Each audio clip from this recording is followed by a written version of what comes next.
Gorgeous? Want to take a ride with me? We'll do a little pageant coaching while we're on the road. So I am answering questions that were posed to me by current local contestants in the Miss America system. And I'm going to jump right in and get to our first question for today. So this individual would like to know, do the judges focus on how much you've done in terms of service work, or what it is that you want to do during a year of service? And so I would say that that's twofold. So let's say that you're brand new to this whole thing and you've never competed much in pageant before, or perhaps you've not had a lot of opportunity to engage in community service or volunteerism, and so you're just starting to get your feet wet.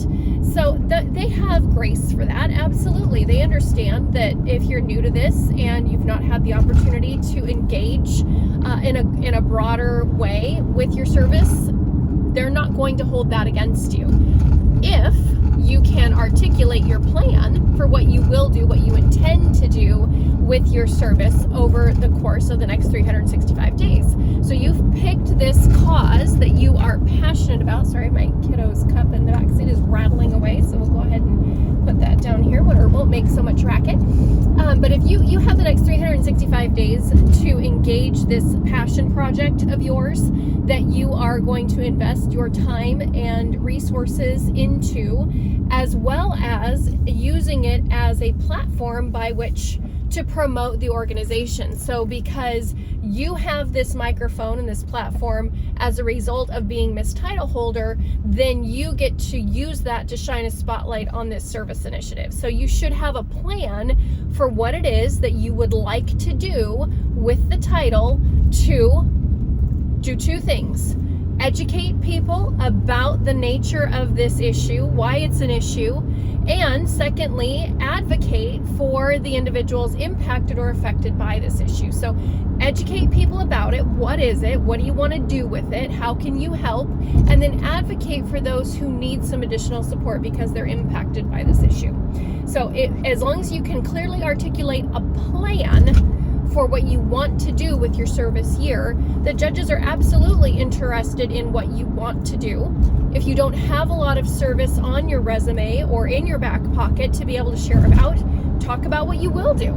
We don't need to get hyper focused on the fact that we haven't yet done. We get to talk about what we're going to do.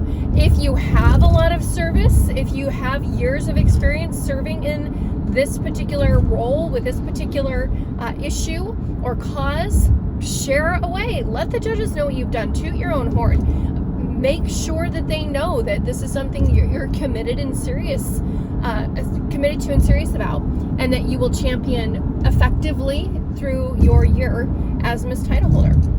It's also great if you are competing at the local level and you want to talk about it from a community perspective, to then also, once you get to the state level, make sure that you ramp it up to talk about entities and organizations that you'll partner with that might be statewide. And then again, once we get to national, we want to be looking at who we are partnering with that might help us take this to the national audience. So when you're thinking about your service work, always be considering, sort of what's the next step up for me? Is there a way that I can advocate for this on a statewide level or even a nationwide level? Because again, that's where we're going if we want to continue progressing through the opportunity, the pageant opportunity. Okay, next question. Good question. That one was good. I like this one. Are there any certain heels that you would recommend? The ones that you can walk in beautifully.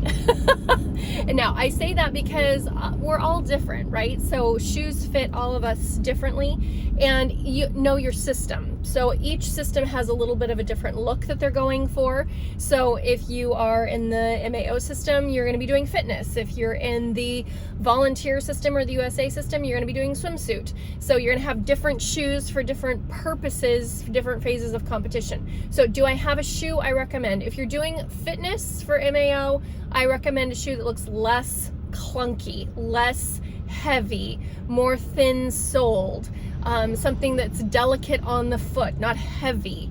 It helps your legs look more beautiful on stage.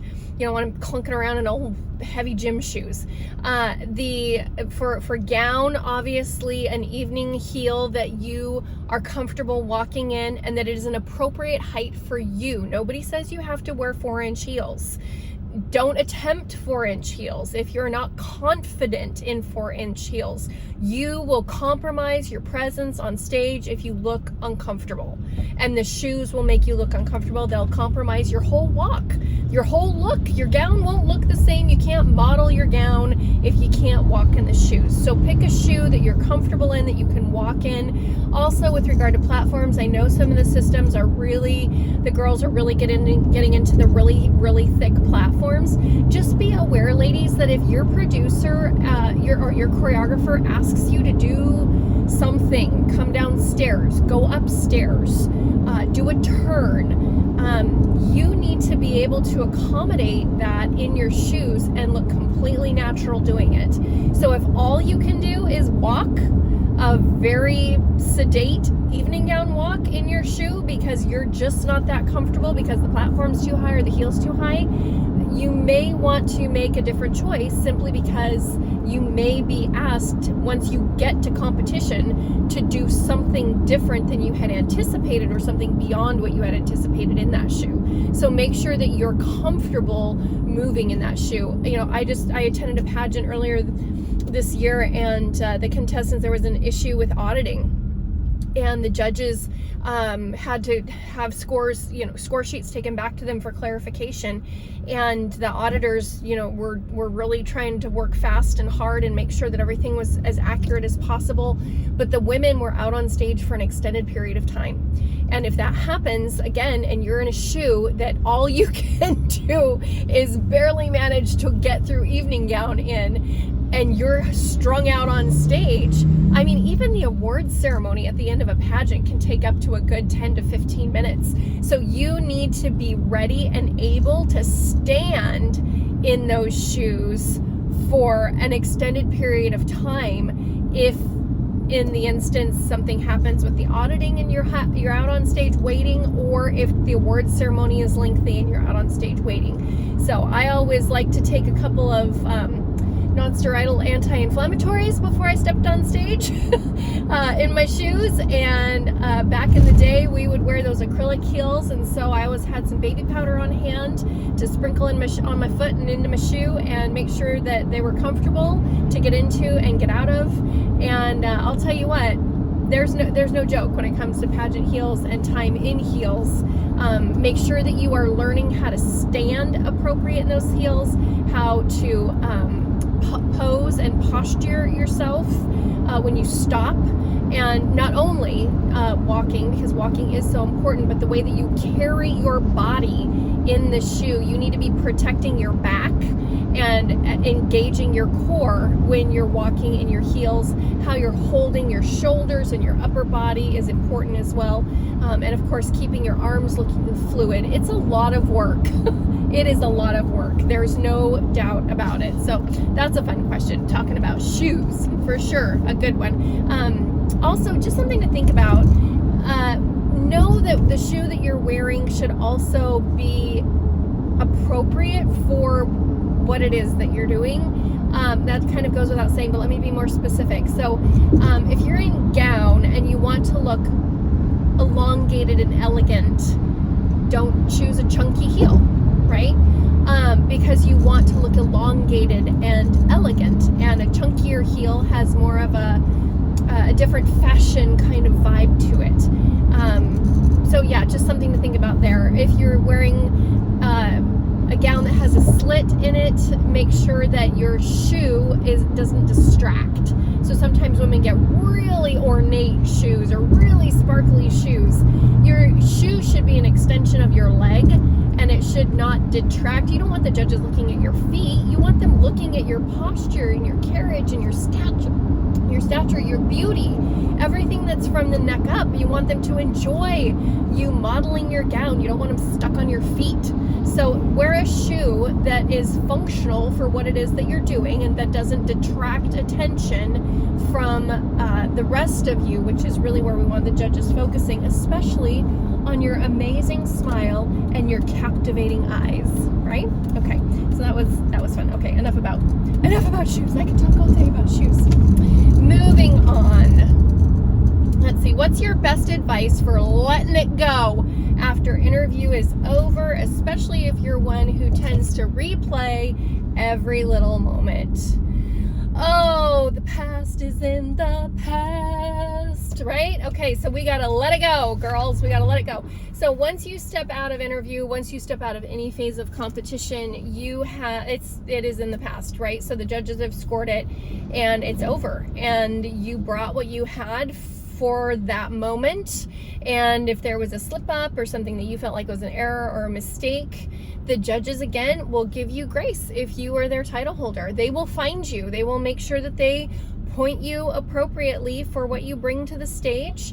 And don't forget that you have another opportunity, more than likely. And don't forget that it's all about your consistency. So if there's one area of competition where you're like, I think I blew it, go to the next one and have fun with it, right? There's no reason for us to get caught up in overthinking. And one of the 3 mistakes that contestants tend to make is being concerned about the judgments that people are making on them, including the judges. And it just really does you no good to begin thinking that way, because if you become overly concerned about how are they going to score me, and was I good enough, and did I do a good job, and did they like me, and all of those questions begin to take up space in your head, then you're really not prepared for the job. Because when you were inside the interview room, or when you were out on stage in fitness or swimsuit, what you should have been saying to yourself and communicating non-verbally to the judges is, I'm here, I'm ready, I did the work, I can do this job, I can see myself in this job. And so when you walk out of interview, or when you step off stage from an onstage portion of competition, it may be natural to go, whoo, I'm not sure how that went, but I know that I can handle the job. I know if they put me out on stage as Miss Title Holder and they stick a microphone in my hand, I know what I'll do with it. I know if they put me up on at a speaking event for the local Kiwanis Club, that I'll know what to say. If they put me in front of a classroom full of children, I know that I'll know what to say. And so even if in the moment you feel like you're questioning, oh, was it enough? Was it my best? I might have had better. It's okay to self-admit and own that for yourself. But the thing that you know is that you can still do the job. We all have off days. We all have things that go sideways sometimes. And we just have to let it go. Water off a duck's back. It happened. We're moving forward. We're moving on. We're pressing on. And there are people who like to sit around and pick apart aspects of pageant, and I just think it's such a waste of time. Oh, it was, the fact that she wore this color, or oh, it was the fact that her whatever wasn't tailored just perfectly, or oh, it was the fact that, she wore those shoes, or, oh, it was the hairstyle. The judges didn't pick her because of her hair. What? No. This is an accumulation of points of scoring across a variety of disciplines of competition. Then they are looking for the right woman to do the job. That doesn't mean that they're going to look at one thing and say, oh, the shoes, yeah, she's out. You can't be out, because there's all these other phases of competition that you had to participate in that you're getting pointed in. And they only just saw the shoes for the first time. So they didn't know about the shoes in interview, and they didn't know about the shoes in fitness, and so why would they say you're out based on the shoes you wore in evening out? They won't. So let's not nitpick the little things, or if you had an or an or an and, or you got a weird question and you're not sure that you reacted to it the way that you wanted to. It happens. So let it go, right? Move on. And in your mind, you need to know for yourself, just because that happened doesn't mean that I've been capable of still doing the job of Miss Title Holder. You've done the work. You've prepared yourself. You're ready to do the job. Okay. Got it. What's your, let's see here. Nope, just did that one. All right. What type of outfit do you recommend for opening number? Okay, well, opening numbers should look consistent, right? So your production person will give you some recommendations on what to wear for your production number. And so what does that mean? It doesn't mean that you're trying to stand out, right? So in production, we want to look the part of Miss Title Holder. We want to look the part for the job that we're applying for. So you want to look neat and put together, and you know, it's a pageant, so have some fun with that. I mean, you can bring the bling and bring the sparkle and bring the whatever if it's appropriate, but the choreographer and the producer should have made some decisions about what you'll be wearing, and so you just abide by their recommendations and have some fun with it, right? So if they've given you the option, sometimes they'll give an option of wearing a skirt or pants, or if it's a dress, you just follow the guidelines and then pick the thing that you're most comfortable in if they've given you some choices, right? So, and again, it's pageant. So and it's the opening production number. So this is your opportunity to be introduced to the audience, to be introduced to your judges for the first time from the stage perspective. They'll be looking for you. They'll be excited to see you. They'll want to see how you translate from the interview room to the onstage portion of competition. So opening production number is a lot of fun, and you should be able to have fun with whatever it is that you put together for a production outfit if it's not already provided for you. So I don't have a specific recommendation other than you should feel comfortable in it and like you're allowing your personality to shine. And again, because it's a pageant, we can bling it up. That's always fun too, right? All right. What's the best way to show the judges that you are passionate and knowledgeable about your CSI? Well, be passionate and knowledgeable about it, for starters, right? There are a lot of young women who pick a topic of issue that they want to get behind, but they don't fully or broadly educate themselves about it. So you should know some information about your service initiative related to it, in terms of statistics and information around, why is this a problem?